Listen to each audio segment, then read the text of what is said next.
വാർത്തകളിലേക്ക്. കോഴിക്കോട് വിലങ്ങാട് അതിശക്തമായ മഴ. കനത്ത മഴയിൽ വിലങ്ങാട് ടൗൺ പാലം വെള്ളത്തിനടിയിലായതോടെ ഗതാഗതം നിലച്ചു.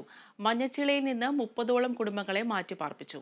വിശദാംശങ്ങളുമായി റിയാസ് ചേരുന്നു. റിയാസ്, ഇപ്പോൾ കോഴിക്കോട് വിലങ്ങാട് ശക്തമായ മഴയിൽ ടൗൺ പാലം വെള്ളത്തിനടിയിലായിരിക്കുകയാണ്.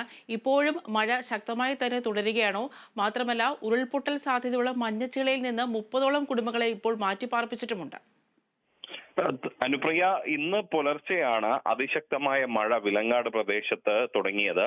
ഇപ്പോഴും മഴ തുടരുന്ന ഒരു സാഹചര്യമാണ്. വെള്ളം കയറിയിട്ടുണ്ട്. ടൗൺ ഭാഗവും ഒപ്പം തന്നെ പാലവും എല്ലാം തന്നെ വെള്ളത്തിൽ ആയിട്ടുണ്ട്. ശക്തമായ മഴയാണ് ഉണ്ടായിരുന്നത്. മഴയ്ക്ക് ഒരു നേരിയ ശമനം അല്പം മുൻപുണ്ടായിരുന്നു. എന്നാൽ മഴ വീണ്ടും പുനരാരംഭിച്ചിരിക്കുകയാണ്.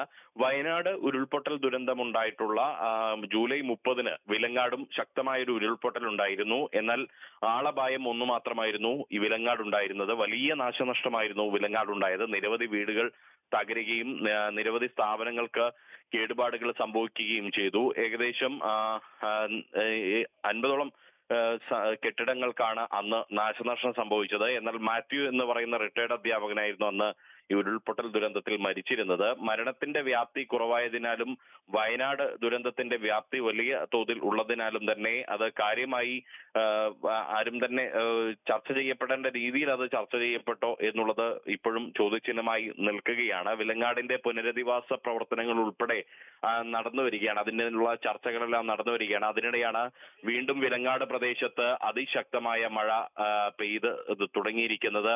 ആ മഴയിൽ കനത്ത വെള്ളമാണ് ടൗണിലും പാലത്തിലും എല്ലാം കയറിയിരിക്കുന്നത്. കോഴിക്കോട് വിലങ്ങാട് ടൗൺ പാലം വെള്ളത്തിനടിയിലായതോടെ ഗതാഗതം നിലച്ചിരിക്കുകയാണ്. മഞ്ഞച്ചിളയിൽ നിന്നും 30ഓളം കുടുംബങ്ങളെ മാറ്റിപ്പാർപ്പിച്ചു.